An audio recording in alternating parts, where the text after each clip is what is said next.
The millionaire's spoiled son attacks the pregnant cleaner, but when he discovered who she was, the metallic blue Porsche 911 sliced through the M30 traffic like a golden blade among commuter cars.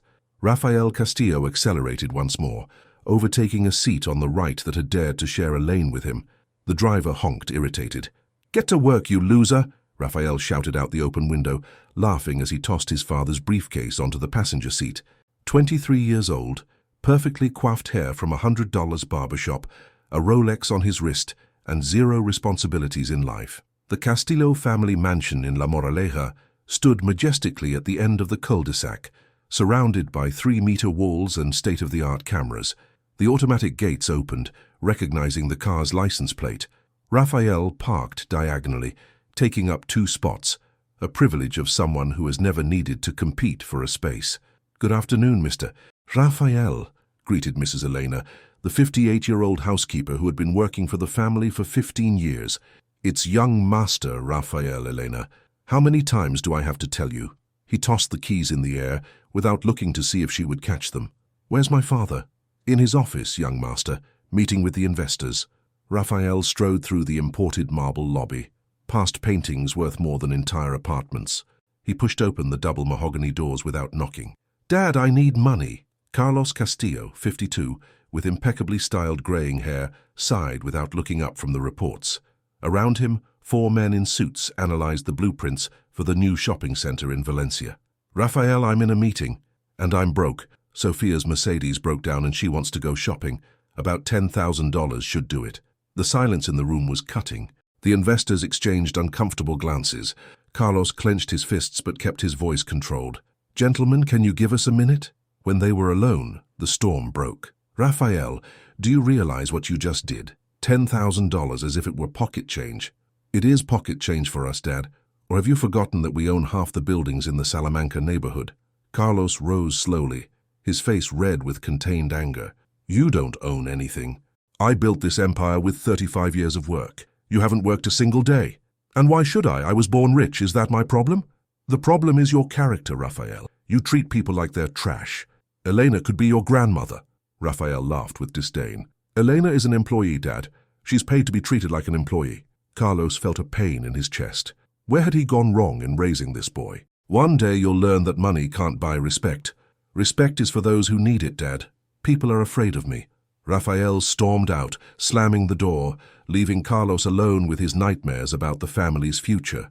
Outside, Sophia was waiting in the passenger seat of the yellow Ferrari she had been given for her 20th birthday. "So, did you get it?" "I got it. Dad threw a fit, but I got it." They sped off towards the Salamanca neighborhood, 2 spoiled young people who had no idea that their lives were about to collapse like a house of cards. That night, at a table at the Terraza Cibeles restaurant, Rafael was making plans that would never materialize. The Terraza Cibeles was bustling with activity on a Thursday in September. Executives, socialites, and heirs mingled among mahogany tables and imported crystal. Rafael Castillo occupied the corner table, his favorite, accompanied by 5 friends and Sophia. Empty bottles of $200 Macallan whiskey were piling up. "Waiter!" Rafael snapped his fingers as if calling a dog. "Another round." "Right away, Mr. Castillo," replied the maître d', who knew the family well. Marina Garcia, 26 and 6 months pregnant, approached the table with a tray of appetizers. Her brown hair was pulled back in a simple bun, and her uniform was impeccable despite her $1,200 salary. Her careful steps betrayed the fatigue of an 8-hour shift. "Sorry for the delay. Here are the shrimp." What happened next was recorded in the collective memory of the internet in Spain. Marina, trying to avoid a waiter carrying champagne, lightly brushed Rafael's shoulder. 3 shrimp flew off the tray. Time stood still. "Incompetent!" Rafael exploded, jumping to his feet. "Do you know how much this shirt costs?" "I'm so sorry, sir, it was an accident." Marina tried to bend down to pick up the shrimp. "Accident? An accident is you being pregnant without a husband, you poor thing." The humiliation that followed shocked even the regulars at the terrazza. Rafael pushed Marina violently. She staggered, her 6-month belly clearly visible. "People like you shouldn't even be allowed in here." And then the unthinkable happened. Rafael lifted his leg and kicked the pregnant woman squarely in the stomach. Marina fell to the ground. The entire restaurant fell silent. Cutlery clattered against plates. Conversations died down. Even the background music seemed to quiet. Guillermo, Rafael's best friend, recorded everything on his phone, laughing. "Dude, that's crazy. This is going to go viral." Marina slowly got up, one hand protecting her belly and the other resting on the table. Her lip was bleeding. But her eyes showed no fear. They showed something that disturbed Rafael. Pity. "I'm fine," she said, wiping the blood. "My husband is on his way." There was something about her calm that didn't make sense. A serenity that was out of place with the situation. Rafael felt a chill. "Your husband? What husband? Some neighborhood thug?" Marina smiled sadly. "You'll meet him." Guillermo had already uploaded the video to Instagram, TikTok, and Twitter. The hashtag #Rafael Castillo started appearing everywhere. The algorithm identified the violence and pushed the content. In 30 minutes, the video had 100,000 views. In 2 hours, 1 million. In 6 hours, 5 million. The first comments were of outrage. "What a shame, arrest that monster." "Spoiled rich kid attacking a pregnant woman, disgusting." "Boycott Castillo construction." Rafael arrived home thinking he had taught her a lesson. He found Carlos in his office, his face pale, surrounded by laptops and phones that wouldn't stop ringing. "Dad, what's all this commotion?" Carlos looked up. Rafael had never seen so much disappointment in a look. "You have no idea what you've done, do you?" On the laptop screen, the video played on a loop. 10 million views. The Castillo family name was a trending topic on Twitter throughout Spain. Rafael felt the floor disappear from under his feet. The next morning brought a surprise for which not even Carlos, with all his business experience, was prepared. The call came at 6:47. Carlos Castillo woke up to the insistent ringing of his cell phone, not imagining that his life had changed forever during the night. "Mr. Castillo, it's Jorge from office security. You need to come down here right away." "Jorge, what the hell?" "There are over 200 people protesting in front of the building." And the calls won't stop. Carlos went down to the mansion's office. 17 missed calls, 43 urgent emails. WhatsApp exploding with messages from his partners. The video had broken all records. 15 million views in 12 hours. "Sofia! Rafael!" he shouted, but only the echo answered. His children had left at dawn to "forget the mess" at a party in Ibiza. The television showed aerial images of the Castillo construction office on the Paseo de la Castellana. A crowd carried signs. "Justice for Marina. Castillo coward. The rich can't do whatever they want." A host from El Programa de Ana Rosa interviewed the protesters. "What do you think of the Rafael Castillo case? This shows how the rich treat the poor in this country. That girl could have lost her baby." Carlos turned off the television, but the phones kept ringing. "Castillo Construction, good morning." His secretary, Marta, answered with a tense voice. "No, sir.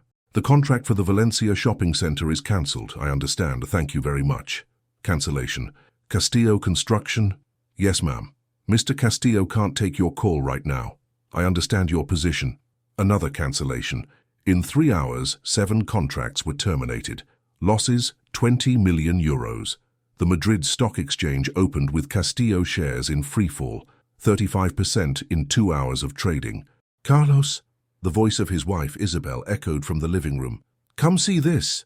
On Telecinco, a program was interviewing Marina live from La Paz Hospital. She was wearing a simple nightgown, a hand on her belly, but her dignity was impressive. "Marina, how do you feel after the assault?" "I just want my baby to be born healthy. I don't hold a grudge against that boy." "But he kicked you while you were pregnant." "Hurt people, hurt others. Maybe he needs help." Marina's generosity further amplified the public outrage. If the victim forgave, why wasn't the aggressor apologizing? Carlos called Rafael dozens of times. Voicemail. At 2:00 p.m., the final bombshell, La Sexta. Noticias showed Castillo employees resigning en masse. Engineers, architects, construction workers.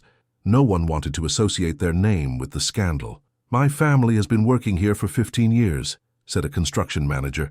"But after this video, I can't do it anymore." Isabel found Carlos crying in his office. "Honey, 35 years of work. He destroyed it all in 5 seconds, Isabel. 5 seconds." The phone rang again. This time, an unknown voice. "Mr. Castillo, I'm Dr. Antonio Herrero, a criminal lawyer. I represent Marina Garcia. We need to talk." Carlos knew that name. Dr. Herrero, the lawyer who had never lost a case in 20 years of his career. "Doctor, I can explain." "We'll save the explanations for the court, Mr. Castillo. I'm on my way to your house. We have a proposal." The line went silent. Carlos looked out the office window. Down below, in the pool, dry leaves floated that no one had cleaned. For the first time in decades, the mansion seemed empty. 2 hours later, a black Mercedes S-Class pulled up to the mansion's entrance. Dr. Herrero had arrived with a proposal that would forever change the fate of the Castillo family. Dr. Antonio Herrero was not what Carlos expected. At 58, the most respected criminal lawyer in Madrid dispensed with ostentation. A discreet grey suit, a worn brown leather briefcase, and a gaze that pierced the soul. "Mr. Castillo, thank you for seeing me." Carlos led him to the sitting room, avoiding the main office where boxes were piling up, with documents being organized for a possible sale of assets. "Doctor, I'd like to start by saying that—" "Mr. Castillo," Herrero interrupted him kindly, "I've come to offer you a way out. You don't need to make excuses." Isabel served coffee in French porcelain cups. Her hands trembled slightly. "A way out?" "Doctor." Herrero opened his briefcase with calculated movements. "My client, Marina Garcia, could sue your family for moral damages, injuries, public humiliation, and work in degrading conditions. The estimated value is 70 million euros. Carlos felt the world spin. 70 million? The video has been seen by 25 million people, Mr. Castillo. Marina has become a national symbol of the fight against elitism. Any judge would rule in her favor." Isabel held her husband's hand. "In addition to the civil case," Herrero continued, "there's the criminal one. Injuries to a pregnant woman. Your son could face a sentence of 2 to 5 years in prison." Carlos closed his eyes. It was the end. "But Marina doesn't want that." "What did you say?" Dr. Herrero smiled for the first time. "She believes in second chances. That's why we've prepared an alternative proposal." The lawyer slid a folder across the coffee table. "Your son will have to work as a volunteer at the La Paz University Hospital for 3 months, specifically in the maternity ward, helping pregnant women with low resources." Carlos blinked, confused. "Work? Rafael never—" "Exactly. He will learn the value of real work. General tasks. Cleaning, organizing, helping the nurses. Full-time, from 8 a.m. to 6 p.m., Monday to Saturday." Isabel almost choked on her coffee. "Rafael will never accept that." "He will have to accept it, Mrs. Castillo. The conditions are non-negotiable. No privileges, no excuses, no absences. If he leaves early or is absent without a medical excuse, the legal proceedings will automatically move forward." Carlos read the document. It was as detailed as a real employment contract. "And how long exactly?" "Until Marina's baby is born. The due date is in December." 3 months? 3 months. That could save your son's life, Mr. Castillo. Marina believes that hurt people hurt others. She wants to give Rafael the opportunity to heal." Carlos looked at Isabel. 30 years of marriage had created a silent communication between them. She nodded, almost imperceptibly. "Doctor, I need to talk to Rafael." "Of course. But Mr. Castillo, there's an important detail." "What is it?" "Marina is not just a waitress. She is a registered nurse from the Complutense, and she was working as a waitress to supplement her income during her pregnancy. She knows the hospital environment very well." Carlos frowned. There was something in the way Herrero had spoken. "Why is Mrs. Marina being so generous?" Dr. Herrero put the papers back in his briefcase. "Some answers, Mr. Castillo, only come with time." That night, Rafael returned from Ibiza, tanned and unaware of the storm awaiting him. He found his parents in the living room, more serious than he had ever seen them. "Son, sit down." "We need to talk." Rafael listened to the proposal in growing silence. When Carlos finished, he exploded. "Work? Me? Have you gone crazy? Rafael, it's that or jail." "Jail? For an employee?" Isabel stood up, furious. "A pregnant woman, Rafael. A pregnant woman you almost killed." "Nobody died, Mom." "But she could have died." Carlos slammed his fist on the table. "And our family is going bankrupt because of you." Rafael looked around. The mansion, the paintings, the luxury that had always been his by birthright.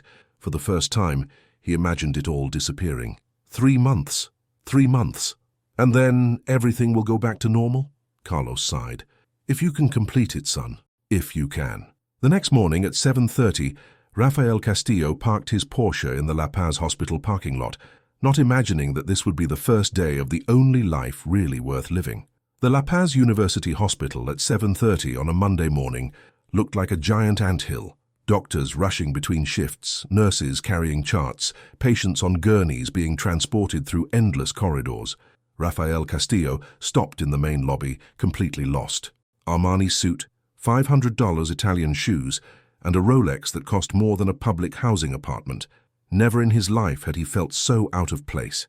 "Excuse me, where's the maternity ward?" he asked a cleaner who was passing by.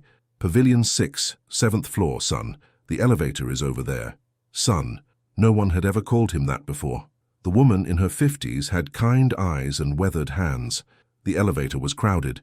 Rafael squeezed in between a resident doctor, who smelled of coffee and expired deodorant, two nurses arguing about shifts, and a man in slippers carrying wilted flowers. "7th floor maternity!"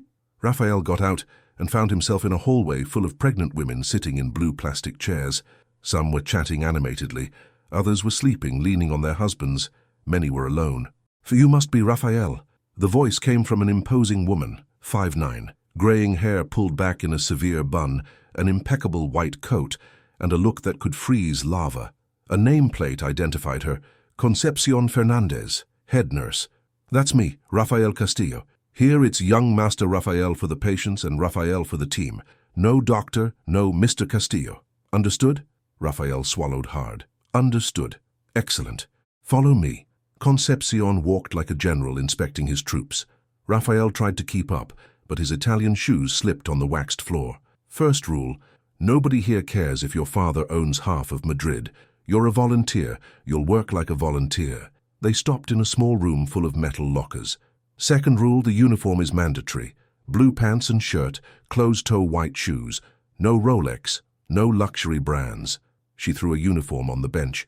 "Third rule, the schedule. From 8 a.m. to 6 p.m., 1 hour for lunch. Being late is a demerit is a report is a problem." Rafael put on the uniform. The clothes were simple, but clean. When he looked in the mirror, he didn't recognize himself. Fourth rule, respect. Here you'll meet 15-year-old girls pregnant from rape, women who have come from the countryside without a euro, single mothers abandoned by their families. They all deserve dignity. Concepcion opened the door. Fifth and final rule, if you think this is going to be a walk in the park, you can leave right now. I've been working here for 25 years. I've seen rich kids become good men, and I've seen good men become rich kids. Choose what you want to be. The first task was to clean the bathrooms, but I've never cleaned a bathroom in my life. There's a first time for everything, Rafael. The cleaning products are there, the disposable gloves are in the drawer. The women's restroom in the maternity ward was a universe Rafael didn't know. Women came and went, some crying, some laughing, many in silence. He cleaned in slow motion, trying not to look directly at anyone. "Excuse me," said a girl who didn't look older than 16.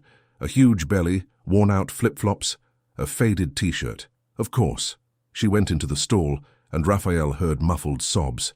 He stood still, not knowing what to do. In his life, problems were solved with money. Here, money was useless. At 10 Concepcion appeared again. "Are you finished?" "I'm finished. Now organize the chairs in the waiting room. Then, help distribute the numbers for the prenatal appointments." Rafael spent the rest of the morning carrying chairs and observing a completely new world, pregnant women of all ages, colors, and social classes. Some arrived by car, others by bus, many on foot. At lunchtime, he went down to the staff cafeteria. The food was simple: rice, lentils, chicken, and salad. He sat alone at a table in the corner. "The first week is always the hardest," said a voice behind him. Rafael turned. It was Juana, a nursing assistant in her 40s, with a wide smile and lively eyes. "Have you been through this before?" "Not exactly. But I've seen a lot of volunteers come here thinking it was going to be a walk in the park. And what happens to them? Some quit on the first day, others after the first month. But some," Juana smiled, "some discover what they were born to do." Rafael chewed the tasteless chicken, thinking about Juana's words. "Can I ask you something?" "Of course. Why did you agree to let me work here?" "After what I did." Juana became serious. "Because Marina asked. And nobody here says no to Marina. You know her?" "Rafael's son." Juana stood up. "There are a lot of things you still don't know." At 6 p.m., Rafael left the hospital with his body aching in places he didn't know existed. His hands were red from the cleaning products, and his feet throbbed in his new shoes. In the parking lot, he looked at his blue Porsche. For the first time in his life, he felt ashamed of his own car. The next morning, Concepcion had a surprise in store for him that would test all of Rafael Castillo's limits. The second week began with Raphael arriving 10 minutes late. Concepcion was waiting for him in the maternity lobby, stopwatch in hand. 8:10. Sorry, the traffic. 8 o'clock is 8 o'clock, Raphael. Not 8:10, but 10 minutes. 10 minutes for a pregnant woman in labor can be the difference between life and death. 10 minutes doesn't exist here.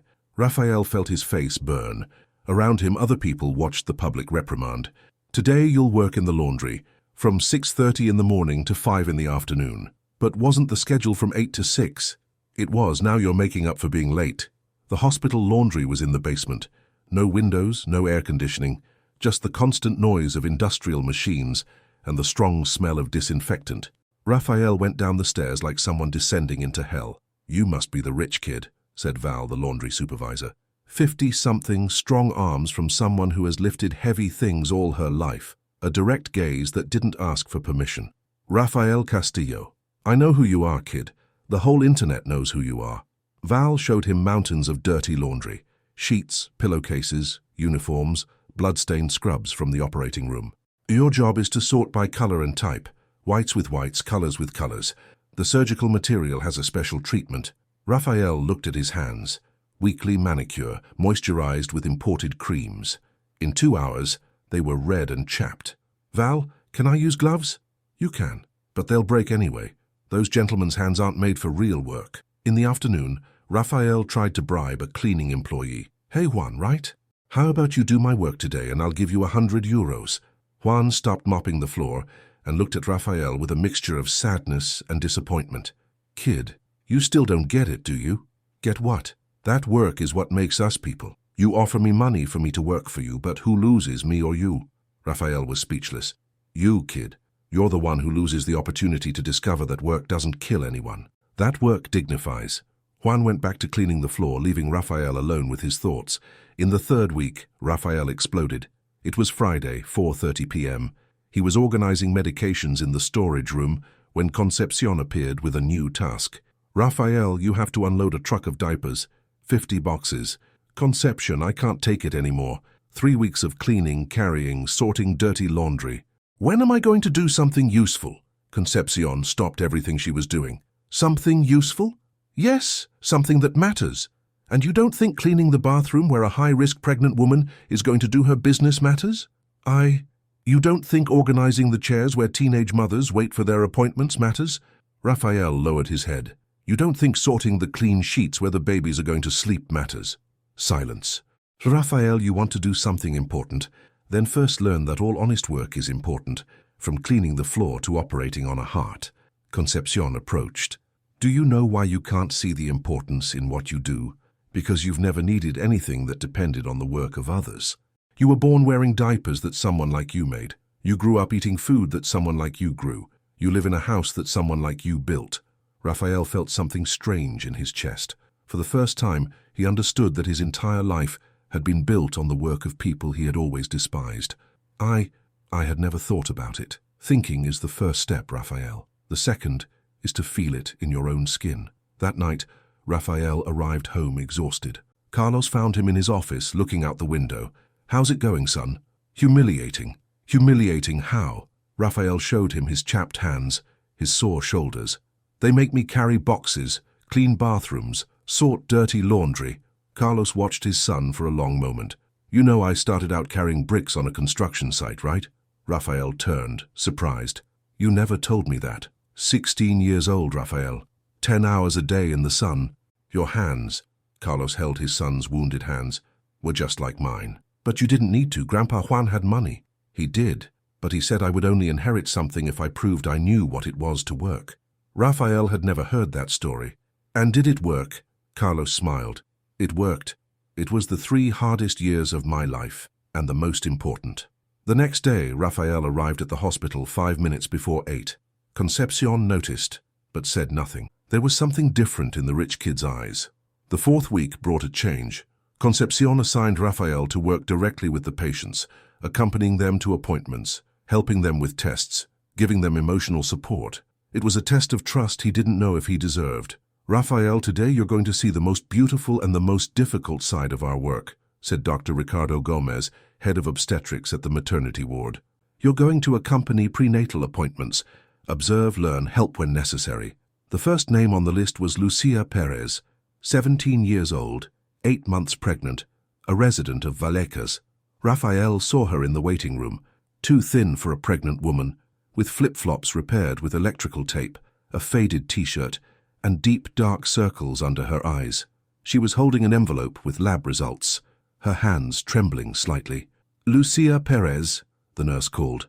The girl stood up with difficulty. Rafael realized she was alone, no companion, no family. In the consultation room, Dr. Gomez received her with professional kindness. "Lucia, how are you feeling?" "Tired, doctor. And scared." "Scared of what?" "Of everything. Of childbirth, of not knowing how to take care of him, of not having money." Rafael watched in silence.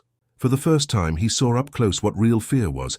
Not the fear of losing money or status, but the fear of not being able to protect a child. "Lucia, did you bring the tests we asked for?"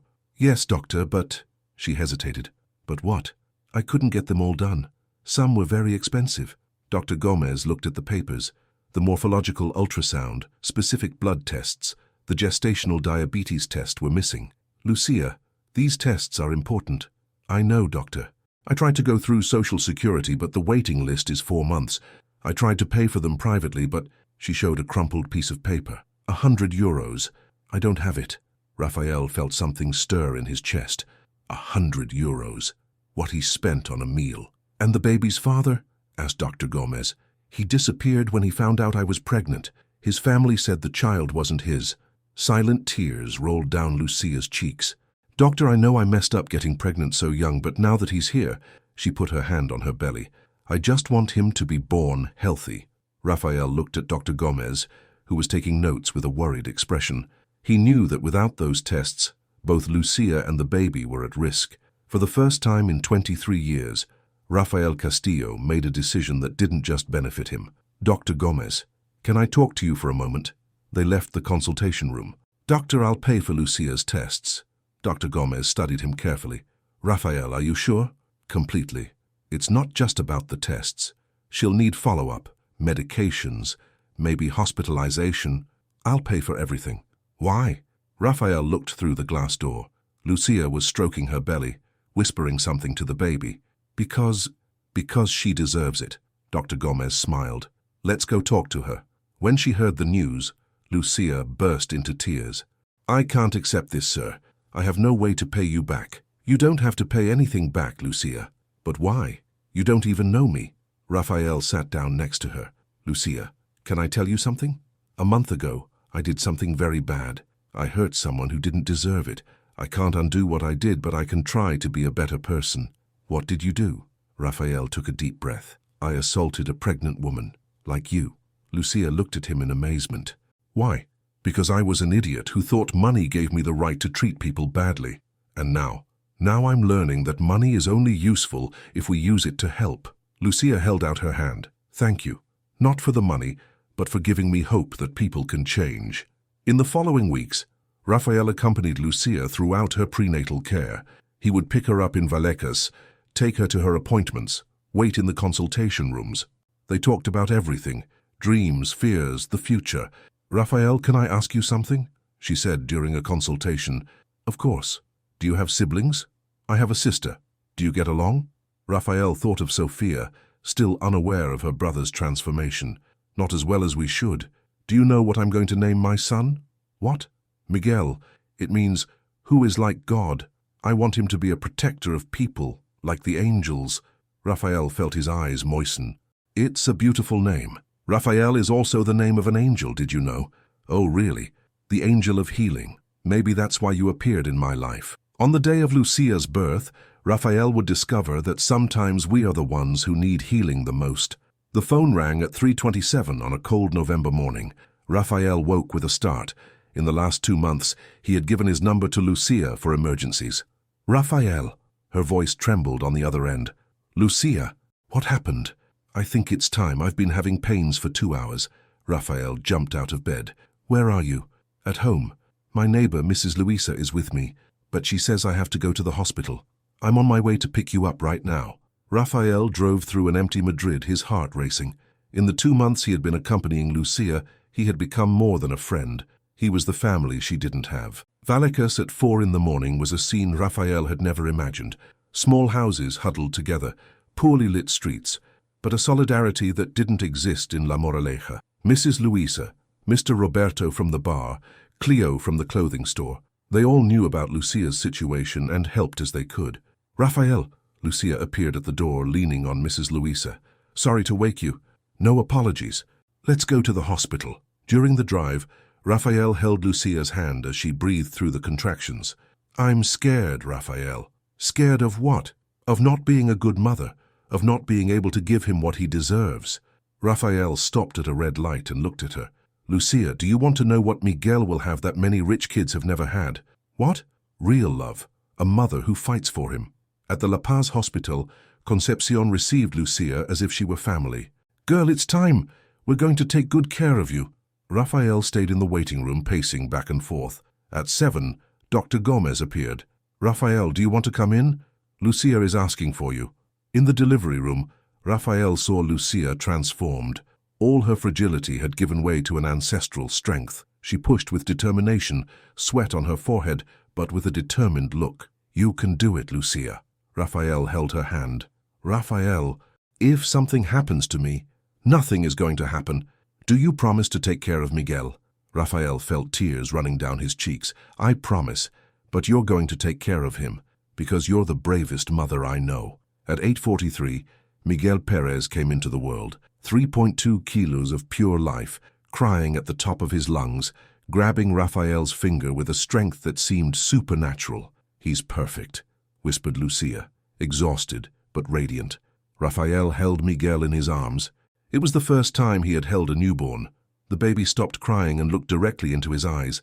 At that moment, something definitively broke inside Raphael Castillo's chest.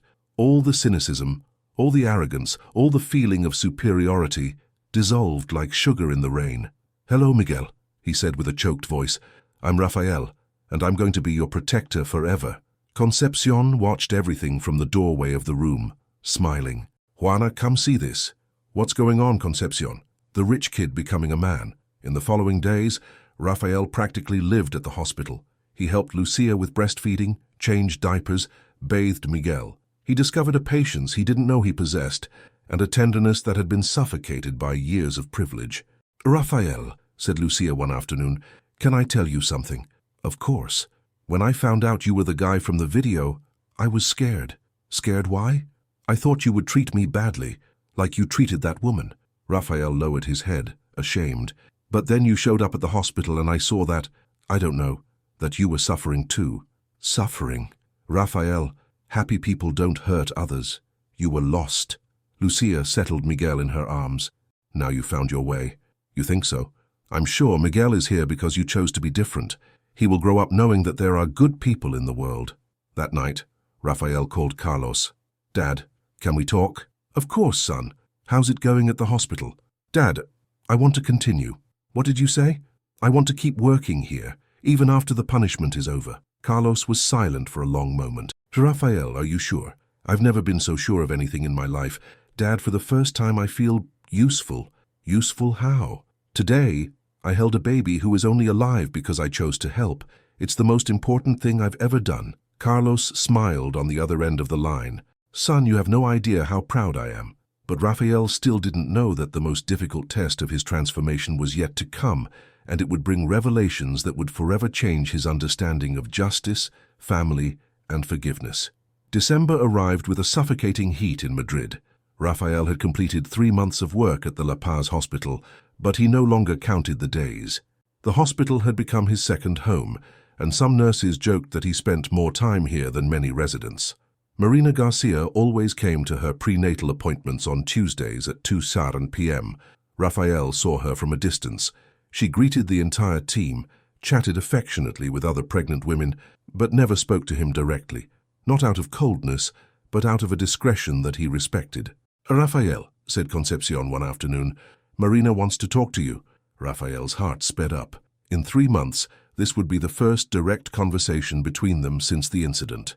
Marina was waiting for him in the hospital's inner garden, a small courtyard with benches and some trees where the staff took their breaks. She was 8 months pregnant, radiant, reading a book. "Marina," Raphael approached hesitantly.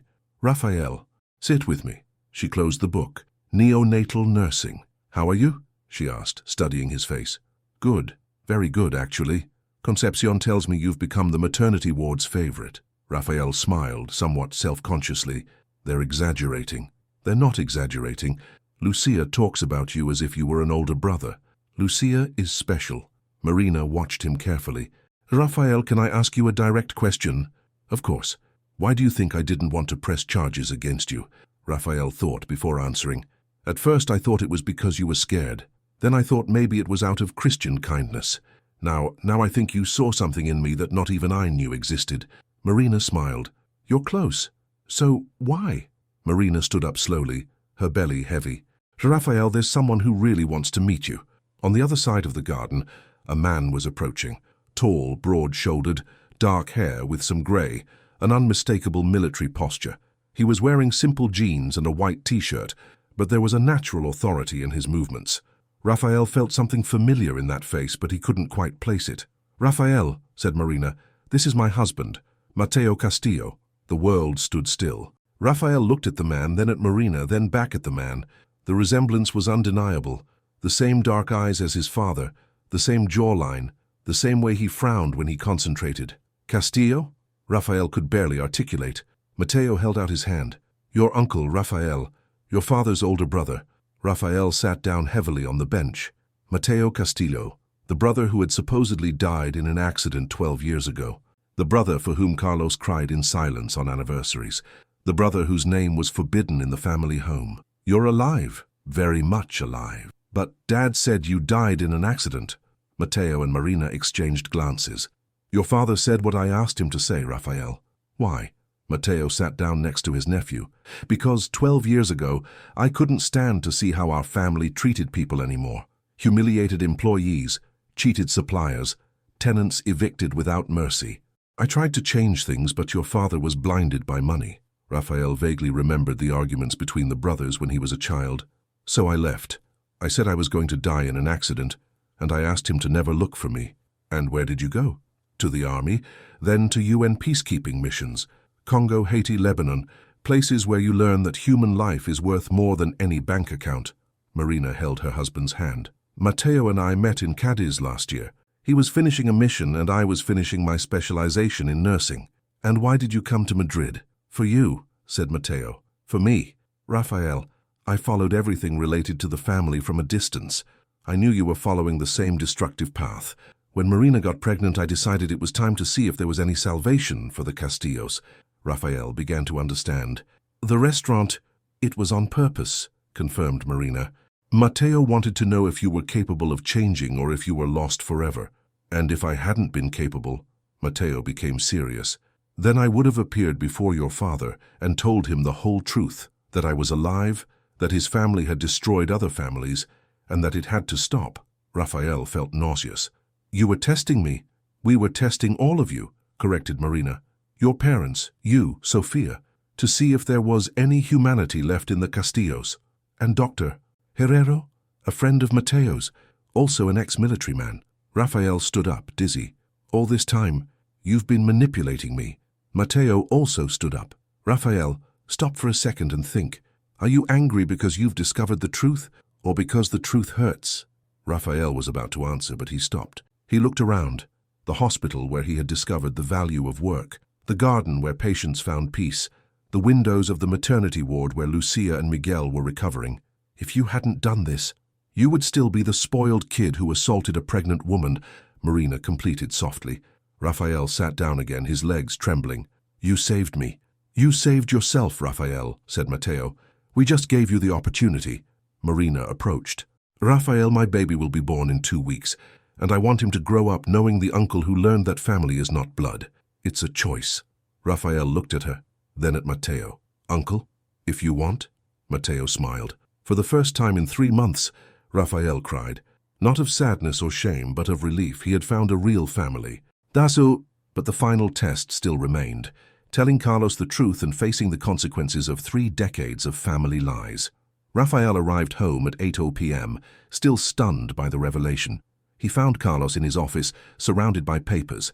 The company had partially recovered, but the work of reconstruction was arduous. Dad, you need to sit down. I have something to tell you. Carlos looked up, worried by his son's serious tone. Did something happen at the hospital? Dad. Mateo is alive. The color drained from Carlos's face.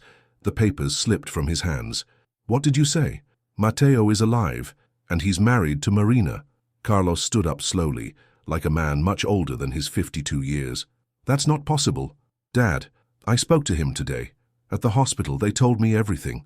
Carlos walked to the window, looking at the garden where he and Mateo used to play as children.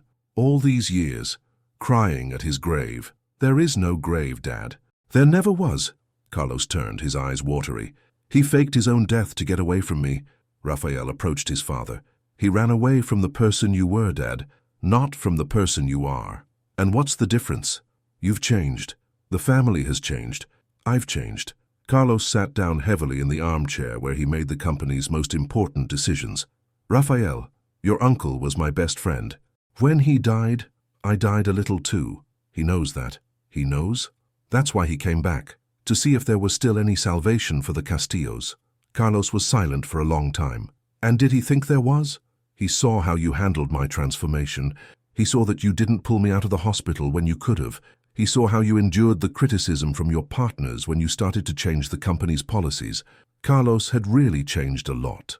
In recent months, he had increased salaries, created benefits for employees, started a program to build public housing. Rafael, do you think he would forgive me?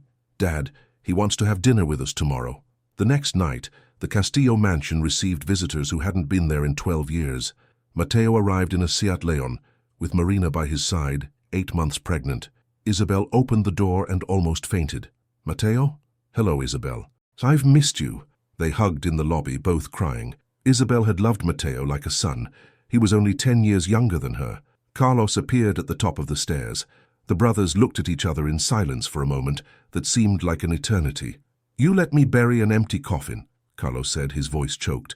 You didn't give me any other choice, Mateo replied. Mateo? Carlos, I didn't come to argue. I came to reconnect with my family. Carlos slowly descended the stairs. The brothers embraced at the bottom, 2 men who had lost 12 years of their lives together because of pride and stubbornness. Do you forgive me? Whispered Carlos. I forgave you a long time ago, brother. During dinner, Sophia arrived from a party, completely oblivious to the family drama. When she saw Mateo, she had the same reaction of shock. Uncle Mateo, but weren't you dead? I was dead to the world, Sophia. Now I've been resurrected. Marina told her story. A nurse specializing in neonatology, a volunteer in disadvantaged communities, the dream of opening a humanized public maternity hospital. Marina, said Isabel, why did you agree to work as a waitress? Because Mateo wanted to understand how the Castillo family treated people in vulnerable situations. Carlos lowered his head, ashamed. And you discovered that we treated them badly. We discovered that you were lost, corrected Mateo. But lost people can be found. Rafael told his experience at the hospital. Lucia, Miguel, the discovery of the value of work. Dad, Mom, I want to keep working there. I want to study nursing. Nursing? Isabel almost choked. I want to help people like Lucia. I want to give value to life. Sophia, who had remained silent for most of the dinner, finally spoke. I want to do something useful too. What did you say? Asked Carlos. Brother, you're not the only one who's ashamed of what we were. I've mistreated a lot of people too. Mateo smiled. Sophia, what would you like to do? Work with children. I've always liked children. Marina was encouraged. Sophia, how about you work in a community daycare? I know several in Cañada Real that need volunteers. In Cañada Real, in the shanty town? In the community, Mateo corrected kindly. The people who live in simple places are no different from you. They've just had fewer opportunities. Carlos, who had been observing the conversation, made a decision. Mateo, I need to show you something. He took his brother to his office and showed him the construction company's new projects, a public housing complex, a free daycare, a community health center. I started all this after Rafael went to the hospital. I wanted him to find a different company when he came back. Mateo studied the projects. Carlos, this is incredible. It's the least I can do to make up for 30 years of selfishness. Carlos, do you want to know something? Dad would be proud. The brothers looked at each other, remembering old Juan Castillo, who had built the family's first building with his own hands. He always said that money without a purpose is a curse, recalled Carlos. And that a family without unity is a tragedy, completed Mateo. 2 weeks later, on a summer morning, a phone call would forever change the dynamics of the reunified Castillo family. The call came at 2:15 on a sweltering December morning. Rafael was sleeping soundly when the phone rang. "Rafael?" Mateo's voice was tense. "Marina is in labor." Rafael jumped out of bed. "Are you at the hospital already?" "We're on our way." "Can you come?" "Of course. I'm on my way." Rafael quickly woke his parents. In 15 minutes, the entire Castillo family was on their way to the La Paz hospital. In the car, Isabel held Carlos's hand. "Honey, our nephew is going to be born." "Grandson," corrected Carlos. "Mateo is my brother. His son is our grandson." In the maternity ward, Concepcion received the family with the smile of someone who had followed the entire saga. "Marina is in room 204. Natural childbirth. Everything is calm." Rafael found Mateo in the hallway, pacing back and forth. "How is she?" "Strong. Very strong, but I'm a nervous wreck." First child. Rafael laughed. "Uncle, you've been in war zones and you're nervous about a baby." "You can control a war with strategy, Rafael. A birth only depends on God." Dr. Gomez appeared at the door. "Mateo, do you want to come in? Marina is asking for you." "Is Rafael coming with me?" Dr. Gomez looked at Rafael, now a veteran of the maternity ward. "Of course. Rafael is already part of the team." In the delivery room, Marina was calm despite the contractions. Her hair was tied back, her breathing was controlled, her concentration was total. "Hello, Rafael," she smiled. "Have you come to meet your cousin?" "Cousin? If Mateo is your uncle, his son is your cousin." Rafael felt a strange emotion. He was gaining a real family. "Marina, are you okay?" "I'm great. This child is in a hurry to meet you all." At 4:33, after 2 hours of labor, the baby who would forever change the meaning of the word family for the Castillos was born. "It's a boy," announced Dr. Gomez. "Perfect, healthy, 3.8 kilos. The baby cried loudly, protesting the change of environment. Mateo cried louder than his son. "Marina, he's beautiful." "Mateo, hold him." When Mateo held his son in his arms, Rafael saw something he would never forget. A soldier trained for war melting completely at the touch of the child he had helped create. "Hello, son. I'm your father." The baby stopped crying and opened his eyes, as if recognizing the voice. "Rafael, do you want to hold him?" Rafael extended his arms. The baby was warm, soft, perfect. He weighed as much as Miguel, but carried the weight of an entire family reconciling. "What's his name?" asked Rafael. Marina and Mateo smiled. "Gabriel," said Marina. "God's messenger angel." "Gabriel Castillo," murmured Rafael. "Welcome to the family, cousin." Outside, Carlos, Isabel, and Sofia waited anxiously.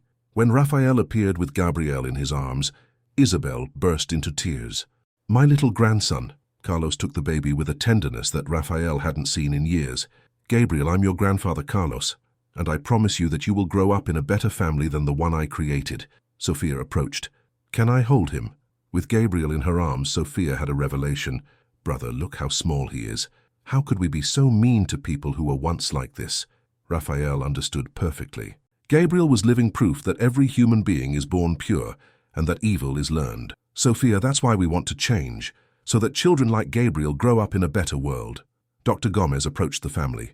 "Rafael, can I talk to you?" They went out into the hallway. "Rafael, in 4 months you have become a part of this maternity ward. The nurses adore you, the doctors trust you, the patients ask for you.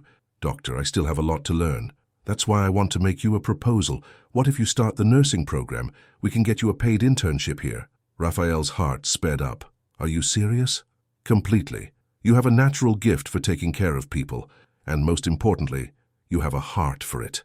Rafael looked through the glass door. His family, the old and the new, gathered around Gabriel. Mateo told war stories to Carlos. Marina and Isabel planned the baby's room. Sofia sang softly to Gabriel. "Doctor, I accept." That morning, while Madrid slept, the Castillo family was reborn with Gabriel. 4 months earlier, they were rich but empty people. Now they were ordinary people but complete. "Rafael," said Mateo when they returned to the room. "Thank you." "Thank you for what?" "For giving me back my family." Carlos approached. "Mateo, you're the one who brought our family back. You and Marina." "Actually," said Marina, settling Gabriel in the crib, "Rafael is the one who saved this family." "Me?" "Rafael, when you chose to help Lucia instead of continuing to be selfish, You showed that change is possible. If you could, we all can. Gabriel slept peacefully, oblivious to the fact that his birth represented the rebirth of an entire family. 5 years later, on a sunny September morning, Rafael Castillo, now a registered nurse, was walking through the streets of downtown Madrid when he witnessed a scene that would test everything he had learned. 5 years later, September 2029. Madrid at 8 in the morning was bustling with life. Rafael Castillo, now 28, was walking through the Puerta del Sol on his way to the La Paz hospital, where he worked as a specialized nurse in neonatology. Simple uniform, comfortable white sneakers, a backpack with a homemade lunch, a completely different life from the one he had led 5 years earlier. The €2,500 salary as a specialized nurse was infinitely less than the allowance he received from his father, but infinitely more rewarding. Every penny was earned, every day had a purpose. At the Sol metro station, a seemingly 16-year-old pregnant woman was leaning against the wall, clearly dizzy. A young woman with a worn school uniform, simple flip-flops and a scared look. "Are you okay?" Raphael approached. I'm dizzy," she murmured. Raphael helped her sit down on a bench. "What's your name?" "Amanda." "Amanda, how many months are you?" 7.5. "Have you had medical follow-up?" Amanda looked down. "I don't have money for a private doctor, and the waiting list at the health center is 4 months. Raphael smiled kindly. "Amanda, do you know the La Paz hospital?" "Yes, but they told me it's only with a referral from a general practitioner." "I work there. I can help you." Amanda looked at him suspiciously. "Why would you help a stranger?" Raphael thought of Lucia, of Miguel, of Gabriel, of all the stories he had learned in the last 5 years. "Because everyone deserves care, Amanda, especially you and your baby." 2 hours later, Amanda was in Dr. Gomez's office for her first prenatal appointment. Raphael had cancelled his morning commitments to accompany her. "Amanda, the baby is developing well," said Dr. Gomez after the ultrasound, "but you have anemia. You need urgent follow-up." "Doctor, I can't pay." "You don't have to pay anything," interrupted Raphael. "We have a special program for pregnant women in social vulnerability." The program really existed, created by the Castillo family through the Gabriel Foundation, which Carlos had established after the birth of his nephew. In the following months, Raphael accompanied Amanda as he had accompanied Lucia. He discovered that she lived with her grandmother in Vallecas, in the same neighborhood where Lucia was raising Miguel. The baby's father was a high school classmate who disappeared when he found out about the pregnancy. Amanda's mother had kicked her out of the house. "Raphael," said Amanda during a consultation, "can I ask you something?" "Of course." "Why do you do this?" "Take care of girls like me?" Raphael thought about the question. How to explain a 5-year transformation in a few words. "Amanda, 5 years ago I was a very bad person. I hurt someone who didn't deserve to be hurt." "What kind of bad person?" "The kind who thinks money gives him the right to humiliate others." Amanda frowned. "And what changed?" "I learned that the only thing that really matters in life is taking care of each other." In December, Amanda gave birth to a girl, Esperanza. Raphael was present at the birth, as he had been at the births of so many other young mothers he had accompanied in recent years. "Raphael," said Amanda, holding her daughter, "how can I ever repay you for everything you've done?" "Amanda, when Esperanza grows up, teach her to take care of those who need it." "That's the only repayment I want." That night, Raphael had dinner at the family mansion, now transformed into a cozy home, without ostentation. Carlos had sold half of his assets and had created the Gabriel Foundation, which maintained 3 community daycares, a health center, and a support program for teenage mothers. "Raphael, how was your day?" asked Isabel, who now cooked for the family instead of having a cook. "Esperanza was born." "Amanda's daughter?" "Yes." "A beautiful, healthy girl." Gabriel, now 5, ran to hug his cousin. "Uncle Raphael, did you see the new baby?" "Yes, Champ. She's as small as you were." Gabriel was a cheerful and bright child, raised to understand that family is not money, it's love. "Uncle Raphael, Dad says you were bad when you were young, is that true?" Raphael laughed. "It was true, Gabriel, but people can change." "How did you change?" "I learned that being rich is not having a lot of money, it's having a lot of love." Sophia arrived late from work at the NGO she ran in Cañada Real. Now at 25, she coordinated a program for the prevention of teenage pregnancy and support for teenage mothers. "Brother, guess what? Lucia passed her university entrance exams." Raphael smiled with pride. Lucia had finished high school online and would now start nursing at the Complutense, with a full scholarship she had earned on her own merits. And Miguel? He's so handsome. He says he wants to be a doctor like Uncle Raphael. Nurse, corrected Raphael. It's the same to him. You're his hero. Mateo arrived next, returning from a meeting at the UN. He now worked as a consultant on peace and post-conflict reconstruction programs. Raphael, I have some news. What is it? Marina is pregnant again. The family erupted in celebrations. Gabriel jumped for joy. I'm going to have a little brother, or a little sister, corrected Marina, entering the living room with a pregnancy test in her hand. If it's a girl, we already have a name, she said. What is it? Asked Isabel. Esperanza, like Amanda's daughter. Raphael felt his eyes moisten. 5 years after the worst day of his life, he had helped create the best family in the world. Carlos stood up and made a toast with water. The family had stopped drinking alcohol in solidarity with employees in recovery from addiction. A toast to the Castillo family, the family that died in arrogance and was reborn in love. That night, Raphael looked out the window of his room, the same one where 5 years earlier he was planning how to spend his father's inheritance. Now he was planning how to use his next salary to help more families in need. December 2029, Christmas morning. The Castillo family home woke up different that Christmas. There was no ostentation, no golden tree, no expensive gifts. Instead, 15 children from the communities served by the Gabriel Foundation ran through the garden, while their mothers chatted in the kitchen with Isabel and Marina. Raphael, now the official godfather of 7 children from the families he accompanied, distributed simple but heartfelt toys. Miguel, at 10, helped by organizing the games. Uncle Raphael, called Gabriel, tell the gang what you were like before. The children gathered around Raphael. Lucia, now in her 3rd year of nursing, watched with Miguel in her arms. She had married Rodrigo, a radiology technician she met at the hospital. Do you really want to know? Yes, they shouted in unison. Raphael sat on the floor in the middle of the circle. A long time ago I was a very silly boy. I thought that being rich meant being better than others. That's silly, said Luisa, Amanda's daughter. My mom says that good people are the ones who help. Your mother is right, Luisa, but I had to learn that the hard way. How? Asked Pedro, son of one of Sophia's patients. I did something very bad to a pregnant woman. I hurt her. The children became serious. And then, Uncle, then that woman, instead of punishing me, gave me the opportunity to improve. She sent me to work in a hospital to learn how to take care of people. And did you learn? Asked Miguel. I learned the most important thing in the world, that we are all equal. Rich, poor, black, white, fat, thin. Everyone deserves love and respect. Carlos appeared at the door, watching his grandson and his son teach the children the values that he had taken decades to discover. Raphael, he called, can you come here for a second? In his office, Carlos showed him a document. Son, take your time with your decision, but I want you to know, you are now my sole heir. What did you say? Sophia has renounced her inheritance. She says she wants to build her own life. The company, the foundation, everything will be yours when I'm gone. Raphael looked at the document. Castillo Construction was now worth 50 million euros, less than before, but much more ethical. It built social housing, daycares, health centers. Dad, I don't want to be a businessman. I know.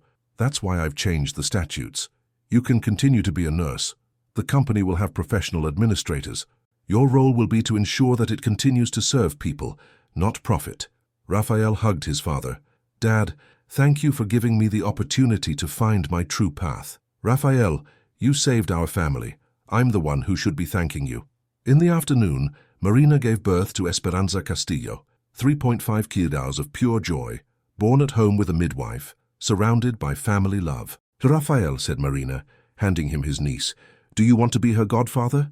Raphael held Esperanza with the same tenderness with which he had held all the babies whose births he had assisted in the last 5 years. Marina, it would be an honor.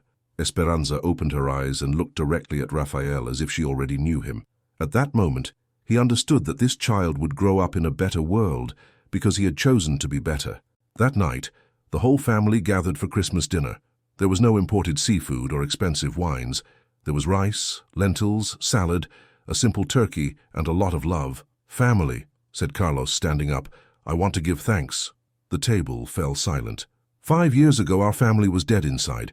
We had money, but we had no soul. Raphael, with his mistake, gave us the opportunity to be reborn. Raphael lowered his head, still ashamed of the memory. Don't lower your head, son. Your mistake saved us. Marina, Mateo, thank you for giving us a second chance. Marina held Mateo's hand. Carlos, that's what family is, giving each other infinite opportunities. Sofia also stood up. Can I say something? I was thinking we could take in some of the children from the communities who don't have families. Isabel was encouraged. Sofia, what a beautiful idea. Not to replace their parents, but to give them support. To be like an extended family. Mateo smiled. Sofia, you're talking about unconditional love. That's what family means. Gabriel, who had been listening to the adults, raised his little hand. Can I speak too? Of course, champ, said Raphael. I want to be like Uncle Raphael when I grow up. I want to take care of babies. Raphael was moved. Gabriel, you can be whatever you want. But remember one thing. It doesn't matter if you're a doctor, a nurse, an engineer, or a construction worker. What matters is that you're a good person. How do I know if I'm a good person? Raphael looked around the table, his imperfect but real family, the photos of the children whose births he had assisted stuck to the fridge, the social projects scattered around the house. Gabrielle, you're a good person when your life improves the lives of others. Esperanza cried in her crib. Marina stood up to breastfeed her, but Raphael asked, "Let me take a look." He took his niece in his arms. Esperanza immediately stopped crying and looked at him curiously. "Hello, Esperanza. I'm your Uncle Raphael, and I promise you that you will grow up in a world where people like me learn from a young age that true success is doing good." Outside, Madrid celebrated another Christmas. In the Salamanca neighborhood, in the mansions of La Moraleja, in the penthouses of the Castellana, rich families dined isolated in their selfishness. In the simple but love-filled home of the Castillo family, 23 people of different ages, colors, and social classes shared a table and a heart. And Rafael Castillo, the young man who 5 years earlier believed that money gave him the right to humiliate others, now knew that the real wealth was sitting around that table: love, purpose, and family. 10 years later, 2034, the Seoul metro station at 5:30 p.m. on a Friday was as crowded as ever. Rafael Castillo, now 33, was returning from the La Paz hospital, where he had just been promoted to coordinator of the neonatal ICU, hair with some premature grey, dark circles under his eyes from someone who works too much out of love for what he does, a calm smile from someone who has found his place in the world. On the platform, a seemingly 17-year-old pregnant woman was leaning against a column, clearly dizzy. Alone in simple clothes, a scared look, a scene that Raphael had already witnessed hundreds of times, but this time it was different. "Girl, are you okay?" A young voice approached the pregnant woman. Raphael looked and smiled. Miguel Castillo Perez, now 15, a high school student in a public school, approached the young woman with the same naturalness that Raphael had 10 years earlier. I'm dizzy," the girl murmured. "How many months are you?" asked Miguel, helping her to sit down. 8 months. "Have you had medical follow-up?" Raphael approached discreetly, proud to see the boy he had helped raise become the person he himself had become. "I don't have any money." "No way. My mom works at an NGO that takes care of pregnant women, and my uncle is a nurse at the La Paz hospital." Miguel looked around and saw Raphael. "Uncle Raphael." The pregnant woman looked, confused. "Miguel, this is Amanda," said Raphael, joining them. "Amanda, this is Miguel. I assisted at his birth 15 years ago." "At your birth?" Amanda looked at Miguel, impressed. "Yes," Miguel smiled. "Uncle Raphael saved my mother when she was pregnant with me. Now he saves a lot of mothers."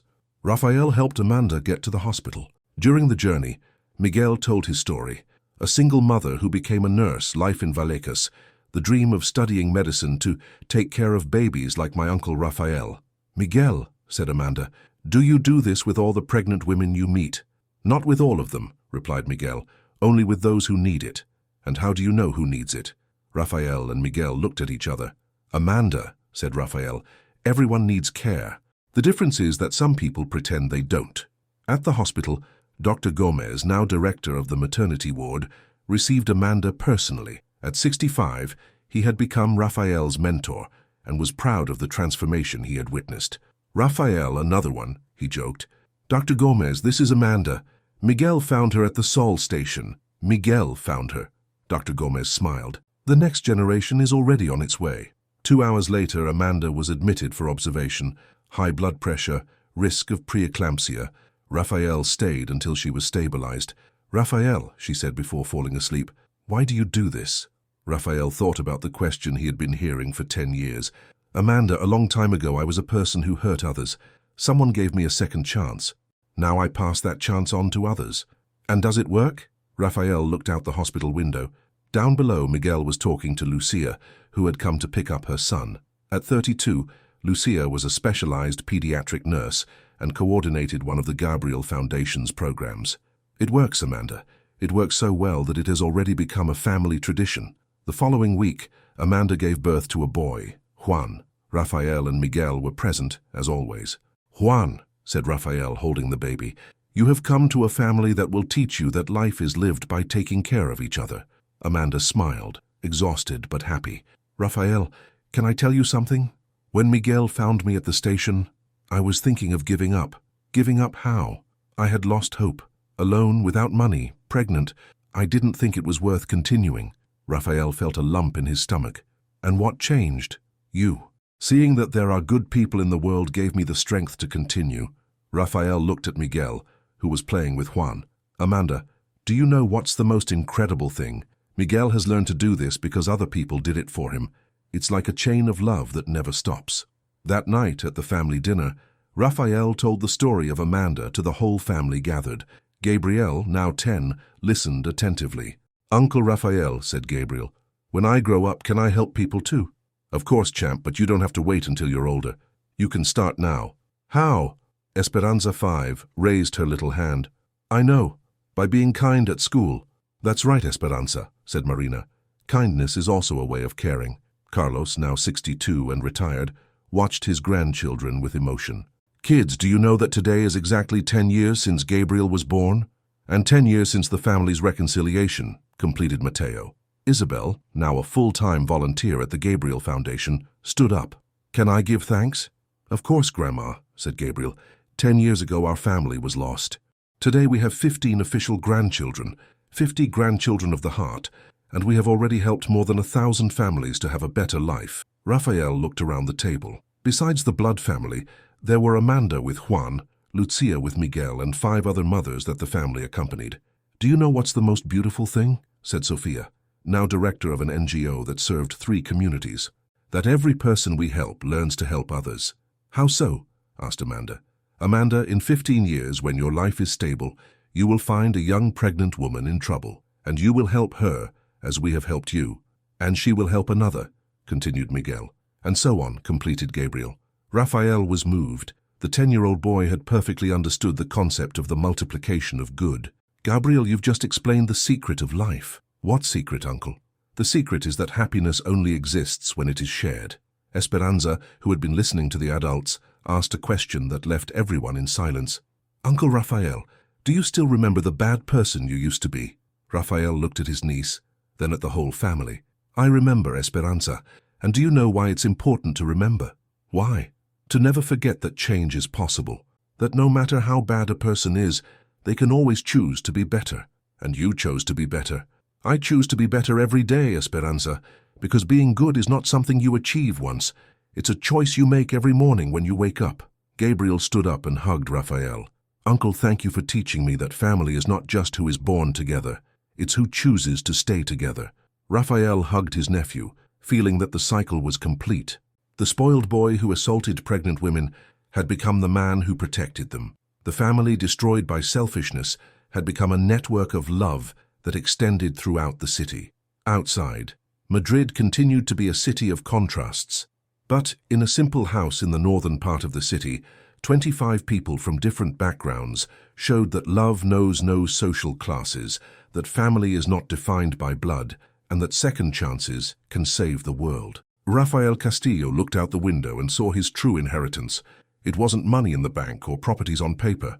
It was Miguel helping pregnant women on the subway, Gabriel dreaming of being a doctor to take care of children, Esperanza spreading kindness at school, Amanda discovering that life is worth living when we serve others.